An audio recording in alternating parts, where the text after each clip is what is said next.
En este video vamos a trabajar sobre la resolución de la actividad 17. Ustedes allí tenían dos preguntas para completar y en realidad era basándose en la actividad 16, en el último caso de la actividad 16, no 18. Y tenían que ver, a partir justamente de esa última parte, que era la parte E de esa actividad, responder esas dos preguntas. En el arco que ustedes tenían que construir, el ángulo que definía a ese arco era de 90 grados. Teniendo en cuenta eso, ¿cuánto mide el ángulo al centro? Sabiendo la relación que nosotros vimos, que vincula al ángulo al centro y al ángulo inscripto, ahí vimos que siempre el ángulo al centro medía el doble del ángulo inscripto siempre y cuando abarcaran la misma cuerda. Entonces, en ese caso, si el ángulo inscripto mide 90 grados, el ángulo al centro que le corresponde mide 180 grados, teniendo en cuenta que es el doble. Luego, la segunda pregunta, que algunos tuvieron problema para entenderla, es si completamos esa circunferencia, porque a ustedes ahí les había dado un arco y específicamente ese arco era la mitad de una circunferencia. Si la completáramos, ¿qué elemento de la circunferencia nos da ese ángulo al centro? Entonces, nosotros en la actividad 7 hemos trabajado algunos elementos de la circunferencia, como la cuerda, como el radio, como el diámetro. En este caso, ese ángulo al centro sería el diámetro de la circunferencia. Entonces, en un caso así, donde el arco capaz, el ángulo que lo define es de 90 grados, tenemos un ángulo al centro que mide el doble, que sería el diámetro de la circunferencia. Ese ángulo es un ángulo llano, de ahí su medida de 180 grados. Lo del diámetro de la circunferencia, en realidad se acuerdan que en una de las resoluciones yo les había dicho como que un ángulo siempre está definido por su vértice y dos semirrectas. En realidad podemos permitirnos decir que esto es el diámetro, que lo es. En realidad los lados de este ángulo los tendríamos que prolongar. Serían dos semirrectas opuestas y ambas comparten el mismo origen, que sería el punto O. En este caso yo no lo prolongué para que ustedes vieran en realidad que tenemos un diámetro acá. Lo correcto sería decir que el diámetro está incluido en ese ángulo al centro. Pero no nos vamos a complicar con eso.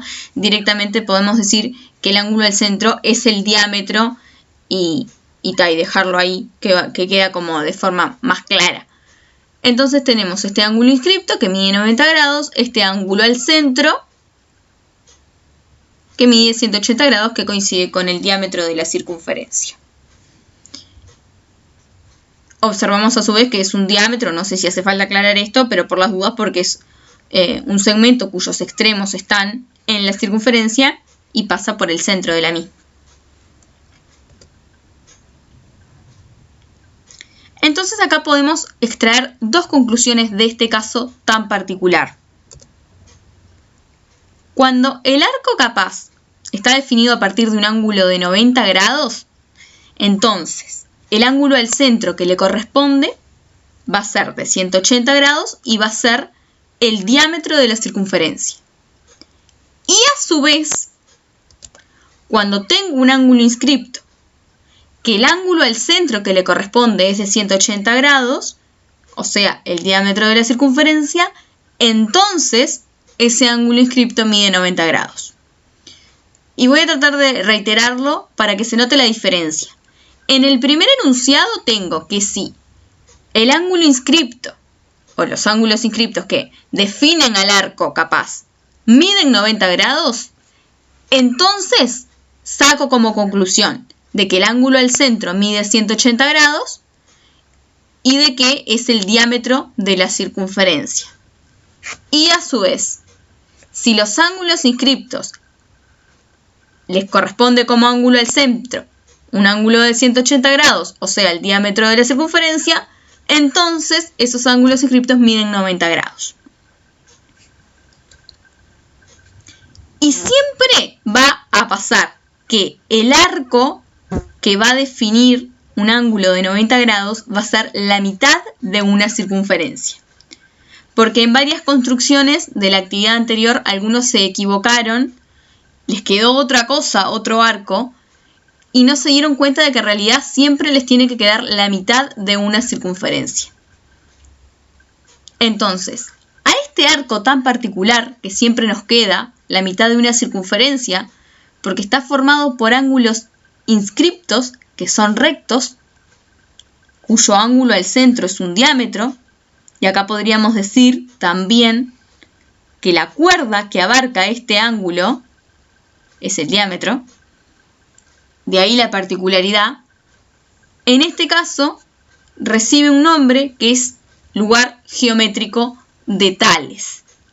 Lugar geométrico de Tales se le llama justamente a ese arco capaz que siempre nos queda la mitad de una circunferencia. Justamente porque está formado por ángulos, ese arco capaz, o sea, por vértices de ángulos que son ángulos rectos. Toda esta semicircunferencia está formada por puntitos que son vértices de ángulos que todos miden 90 grados y todos abarcan la misma cuerda que sería el diámetro de la circunferencia. Es decir, que en este caso a todos les corresponde como ángulo al centro, ese ángulo al centro que es justamente el diámetro, el segmento AB en este caso. Entonces, el lugar geométrico de Tales cumple que cuando tengo un ángulo de 90 grados, siempre el ángulo al centro que le corresponde es de 180 grados y coincide con el diámetro de la circunferencia. Y a su vez, cuando tengo un ángulo inscripto que abarca un ángulo al centro de 180 grados, entonces ese ángulo inscripto mide 90 grados. Son como las dos condiciones que cumple. Una va en un sentido, partiendo de un ángulo de 90 y llegando a lo que mide el ángulo al centro. El otro enunciado parte de lo que le corresponde como ángulo al centro a esos ángulos inscriptos, llegando a la conclusión de que esos ángulos inscriptos miden 90 grados. Siempre el lugar geométrico de Tales hace referencia a los arcos capaces que están formados por vértices de ángulos rectos, o sea que miden 90 grados. Por eso siempre quedan exactamente la mitad de una circunferencia.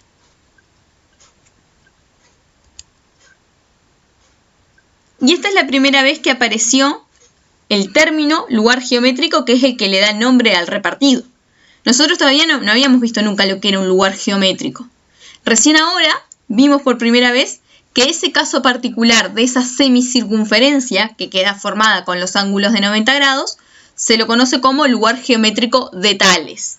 Tales fue un matemático y en honor a él es que ese arco capaz recibe ese nombre. Pero ahora tenemos que trabajar con lo que es un lugar geométrico en general.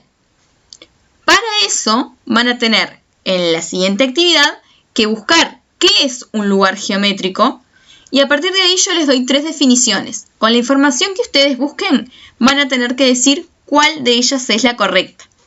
Y ojo con buscar en internet porque posiblemente se equivoquen. Entonces yo les voy a dejar el link a un libro que aparece en la biblioteca Ceibal, que es un libro de 4º año de matemática, para que lean, para que busquen la información en la parte de geometría sobre qué es un lugar geométrico y puedan comparar con estas definiciones que yo les doy. Y a su vez un video con una resolución sobre un cuestionario que hicimos ya hace un tiempo, donde ahí también no hago referencia a lo que es un lugar geométrico, pero hablo de algo que les puede dar la pauta sobre lo que es un lugar geométrico, porque hay algunas trampitas ahí y se pueden llegar a equivocar. Por eso hay que leer muy bien el material que ustedes busquen y a su vez leer muy bien las 3 definiciones que yo les doy para ver cuál es la correcta.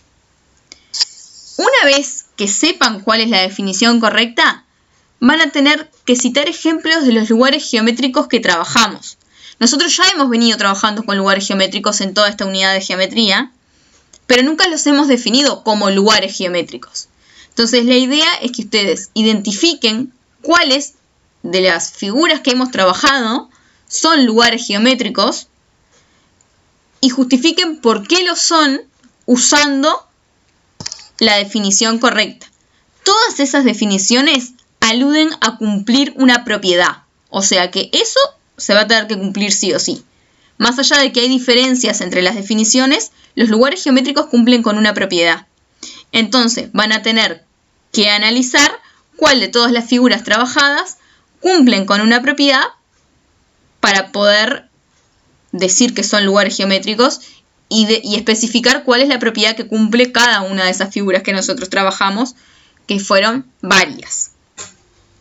Así que, en conclusión, en esta actividad tienen que buscar lo que es un lugar geométrico para ver cuál de esas tres definiciones es la correcta. Y luego, a su vez, traten también de agregar sobre las que no son correctas, bueno, en qué fallan, qué es lo que les falta o qué es lo que tienen mal.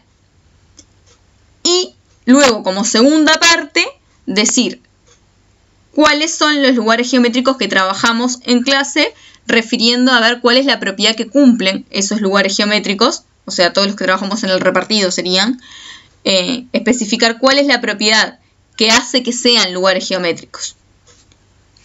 Y eso sería la actividad en la que tienen que seguir trabajando a partir de hoy hasta el viernes.